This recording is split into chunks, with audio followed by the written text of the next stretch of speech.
নমস্তে মিত্রগণ, আমরা বর্তমান সময়ে যেভাবে জীবনযাপন করছি তাতে কিন্তু বহু শারীরিক সমস্যা এবং রোগ আমরা ভোগ করছি।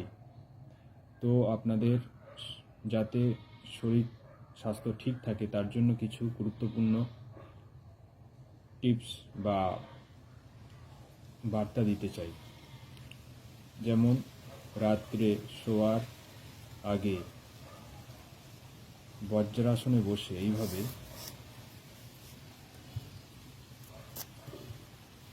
বাঁ নাক দিয়ে শ্বাস নেবেন ছাড়বেন।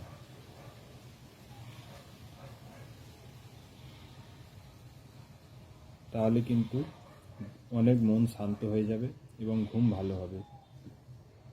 তারপর আপনারা একটু ডিপ ব্রিথিং করে নিতে পারেন এবং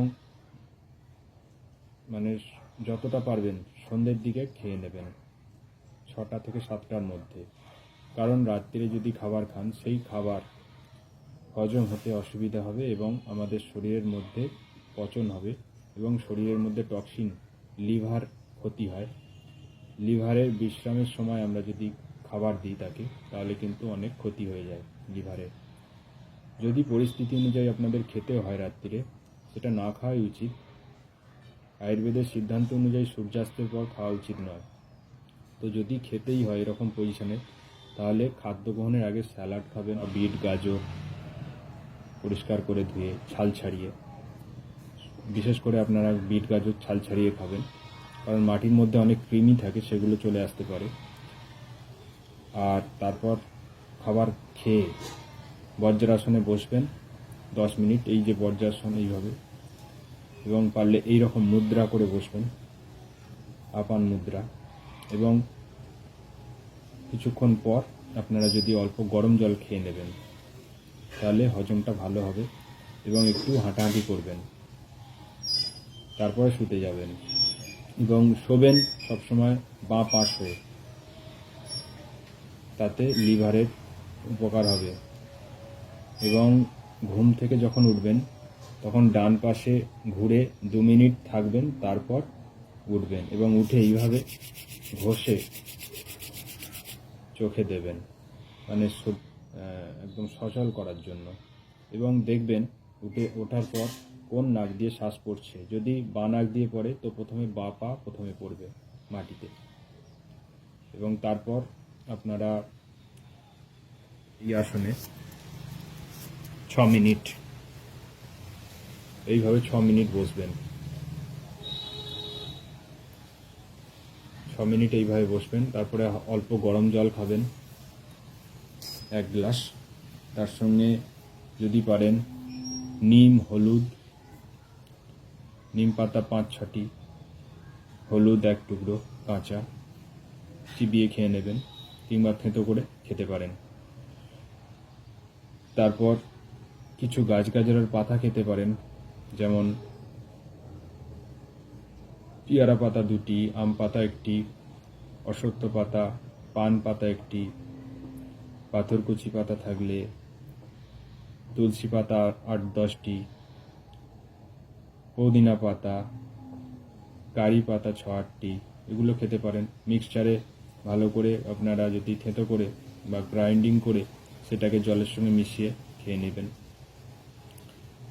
এই সময় নভেম্বর, ডিসেম্বর, জানুয়ারি মাসে অর্জুন গাছের ছালকে ফুটিয়ে খেতে পারেন।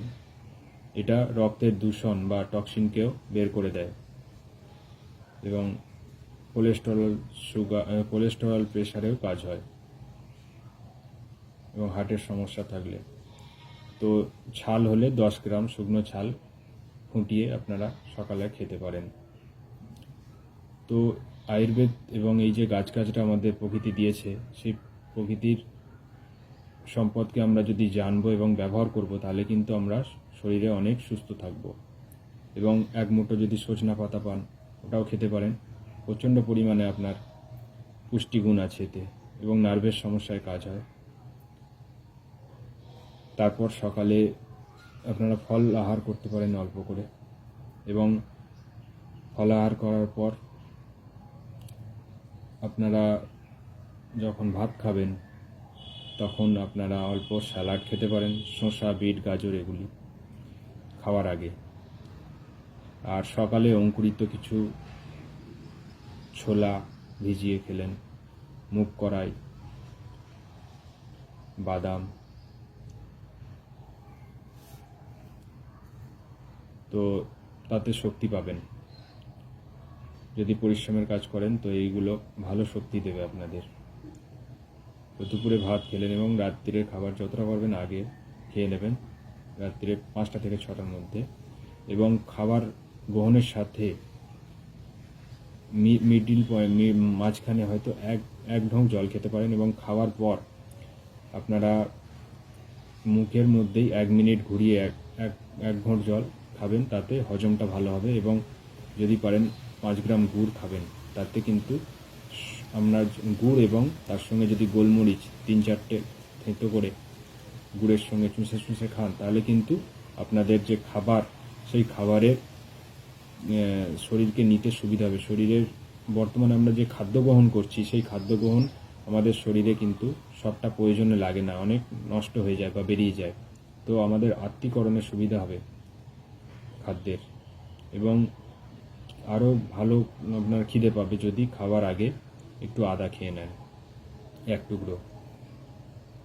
আর সকালে যোগ, প্রাণায়াম, ধ্যান এগুলো করবেন, তাহলে কিন্তু মন ভালো থাকবে। এবং আসনও করতে পারেন, তার সঙ্গে ভুজাঙ্গাসন, সর্বাঙ্গাসন, প্রাণায়ামের মধ্যে আগেও আমি ভিডিওতে দিয়েছিলাম, আমার প্রোফাইলে আছে, যে আমাদের প্রাচীন পরম্পরায় যে প্রাণায়ামগুলো আছে আপনার পূরক, কুম্ভক, রেশকের মাধ্যমে। প্রোফাইলে আপনারা যদি সার্চ করেন পেয়ে যাবেন, আগে ভিডিওতে আছে।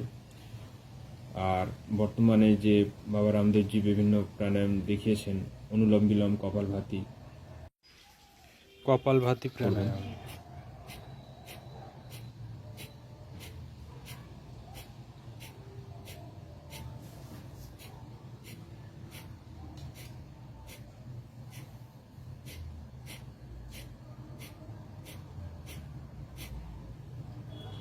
অনুলোম বিলোম কপালভাতি প্রাণায়াম যদি 5 মিনিট করেন, তো আপনাকে অনুলোম বিলোম 10 মিনিট করতে হবে।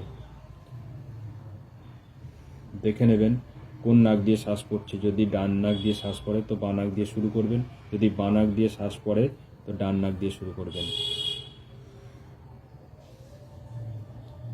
আর যদি দু নাক দিয়েই মোটামুটি হালকা করে পড়তে থাকেন, তাহলে আপনার সুষুম্না নাড়ি অ্যাক্টিভেট আছে, তো আপনার বাঁ নাক দিয়ে শুরু করবেন।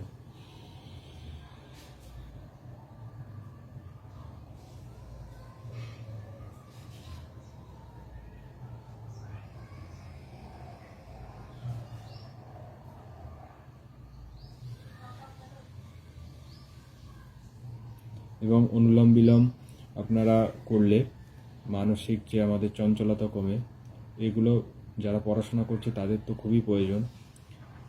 এবং দুটি যে আমাদের মস্তিষ্ক দুটো পার্ট, সেগুলো সমতা এসে যায়,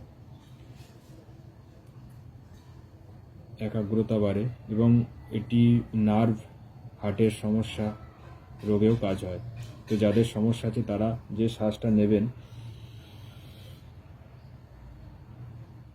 নিয়ে 1-2 সেকেন্ড রেখে তারপরে ছাড়বেন, তাহলে আরও ভালো কাজ হবে এর। এবং যে নাক দিয়ে শুরু করবেন সেই নাক দিয়ে শেষ করবেন। এবং ডিপ ব্রিথিং করতে পারেন।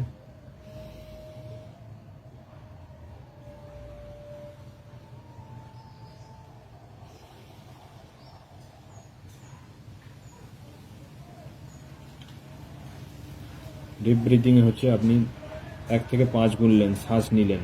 বর্তমানে আমরা যে শ্বাস নিই গলা পর্যন্ত, কিন্তু আমাদের নাভি পর্যন্ত শ্বাস যখনই যাবে, আমাদের প্যারাসিম্প্যাথেটিক নার্ভ যে আছে সেই নার্ভ অ্যাক্টিভেট হবে।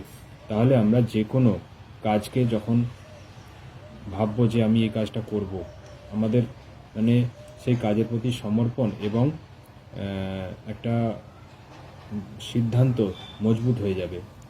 বর্তমানে আমরা কিছুদিন প্র্যাকটিস করলাম অনুলোম বিলোম, কপালভাতি আসন, আবার ছেড়ে দিলাম।